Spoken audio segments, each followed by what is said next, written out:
everybody. So today we're gonna explore some of the street driving characteristics of the Colorado ZR2. And it rained last night. I'm not gonna go too crazy here, but we're gonna take this back road and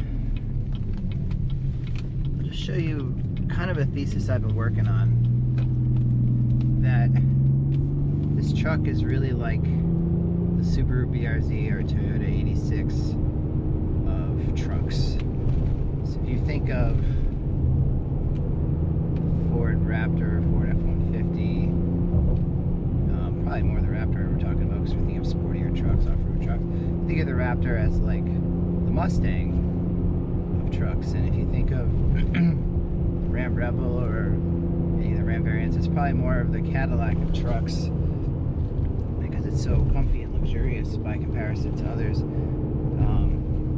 If we were talking off-road trucks, I would say ZR2 is more of an 86 type thing. And really what you're doing when you're getting this truck, you're not getting a great interior, not getting any prestige necessarily, but you are getting a great chassis with great suspension. Not a lot of power, not a lot of speed, but the handling, thanks to the Multimatic shocks and the chassis design, again for a mid-sized truck, is amazing. Now, the exception may be the Honda Ridgeline would be better, doing stuff like I'm doing right now, but that's not a body on frame. That's a Honda Pilot. That's a unibody.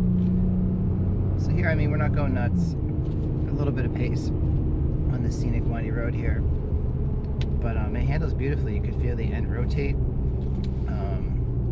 acceleration, stopping, all really good and predictable and enjoyable. Fun to drive a road like this. I've done a lot of off-road stuff that I've shown you guys. Obviously that's what the truck's for, but if you're driving it every day, you know, comfortable and quiet on the highway, this truck is, and you know, like, it's not a race car or anything, but if you're trying to move on the back roads, kind of simulate that sports or sporty car experience, again, for a truck, it's awesome. Those bigger full-size trucks, you're not rotating the way this truck rotates or holding your composure through a bump or anything like that. You're not looking for lines, you're just cruising, which again, it's great. But you could do your very own, I'm trying to think of the right way to say it, but you could do your very own sporty driving experience, I guess, in the Colorado ZR2. But you can also have the utility of the truck and the off-road ability of it. As you can see here, there's an off-road mode, not a dedicated sports mode. And you can choose the highest gear. See, I just flipped down. The highest gear can be 4th. It's not a true manual mode, but if you're trying to keep in the power band where you need to be, if you're kind of driving a little bit more spiritedly on a road roads like these, you can do that. You can kind of force the transmission to stay in the gear you want, or max out of the gear you want. Whereas, you know, in some other trucks, you don't have that ability, or it's really not conducive to this. It's more just if you're towing or something like that. So you can use it for engine braking, you can use it for maintaining power and using acceleration, etc.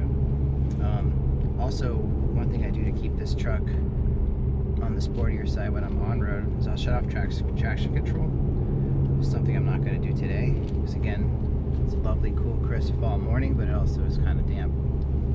So not the best day to turn off traction control with off-road tires and driving on corners and twisty roads. So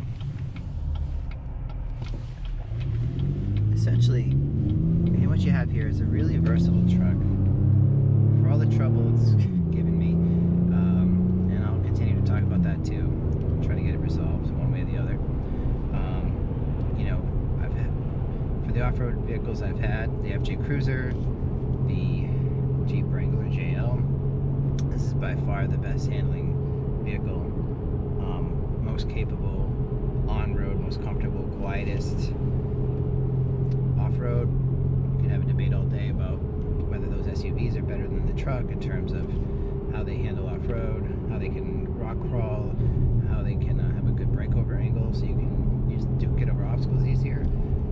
But I don't think you can really debate which one's best on-road, because by far it's this truck. Jeep is noisy and bouncy, and yeah, you get a Sahara, which is more on-road friendly, but then, I don't know, some Jeep folks might get angry with me for saying this, but you're not really using the Jeep for what it's for. It's more of a lifestyle vehicle, and you know, it's a convertible SUV, and yeah, that's great, comfy, fun, great cruising around, go to the beach, have fun with your friends, but you know, you got all this off-road stuff, all this capability, even on the Sahara, and you know, I feel like people might upgrade a Sport into a Rubicon style trim if that's what they want, but you don't really upgrade a Sahara. You enjoy it for what it is. It's more of an on-road version of the Jeep. FJ Cruiser, it's off-road capable, really fun to drive. Comes with street tires, which is obnoxious. Of course, you're buying them used now, so maybe the one, if you pick one up, it has a tire upgrade, or it's a little bit more off-road ready in that regard. But you know, you can do whatever you want with one now, and you can really enjoy it. But again, it's a rough ride. It's kind of noisy, not as bad as a Jeep. It's more on-road suited than a Jeep would be. Even, you know, if you do swap out the tires, which I did on mine. But you know, you're not going to be able to hustle it through corners. It's going to roll on you. This truck is just, you know, the ZR2 just so flat, so even in the corners. You know, obviously we're just doing the traffic community thing right now.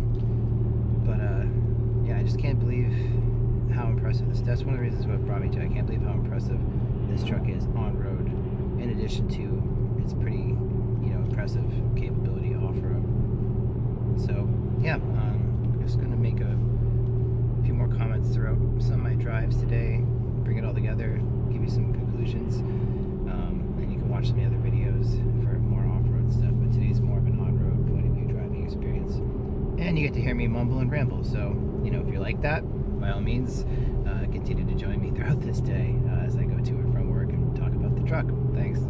Once we get over this bridge and the traffic clears a little bit, try pick up the pace on another twisty kind of road uphill, just to show some of the power and torque we've got here. Something else, obviously, the handling. There's a school bus up ahead, and not trying to disregard the safety of anyone, but going up a big hill behind a school bus is not always the most fun driving opportunity. So let's see if we can make it past some of these folks here. Play it by there, by ear.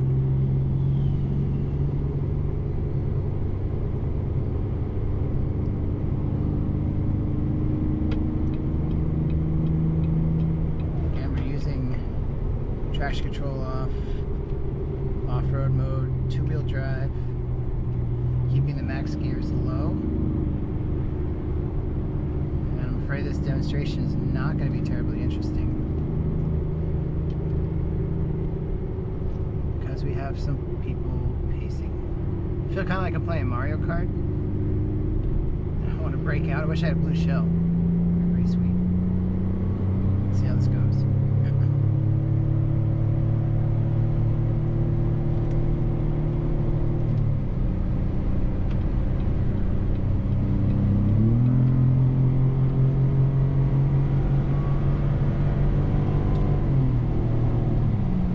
Bad. Well, not much of a handling test, but got a bunch to get through some of that slow moving traffic. Alright. Gonna commute a while longer, put the windows back down, enjoy the drive, listen to my favorite podcast, and meet you guys back on the highway, talk about how that goes. So you're about to see how this truck gets on the highway. We can take some on-ramps with some pretty good speed and composure. Like I was saying earlier, the suspension enables that. Nice flat handling, good turn-in, nice rotation. Again, for a truck, that's really impressive how well it does with that. Just gonna work our way onto this on-ramp.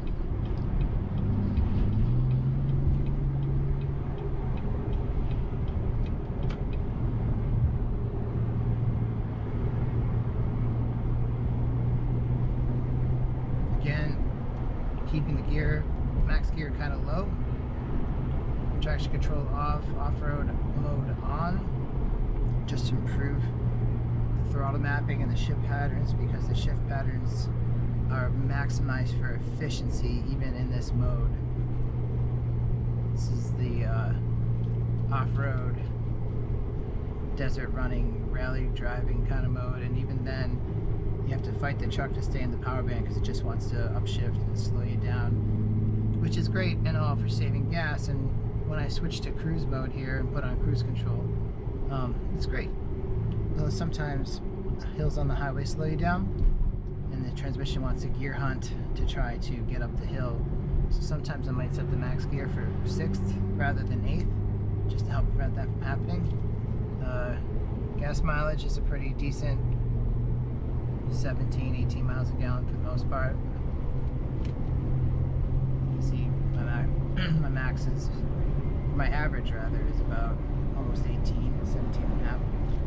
So, could it be better? Yeah, definitely. But for mixed use, it's pretty good. Alright, let's see how this goes.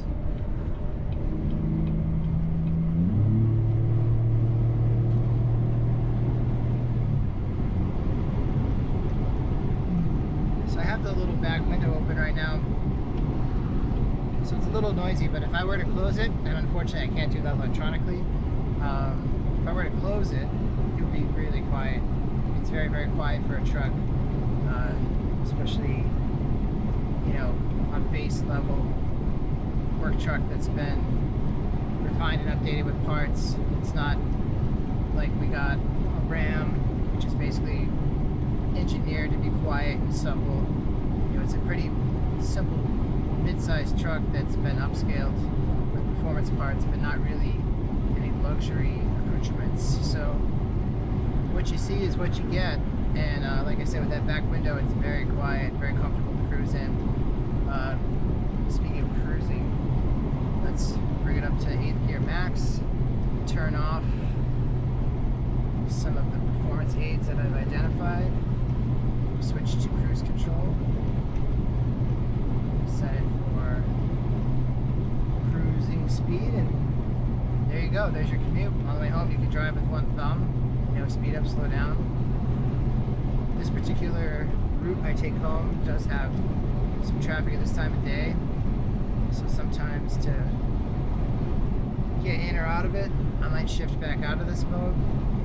Or, you know, not being an adaptive cruise control, sometimes it's better to just say, hey, I'm going to right foot it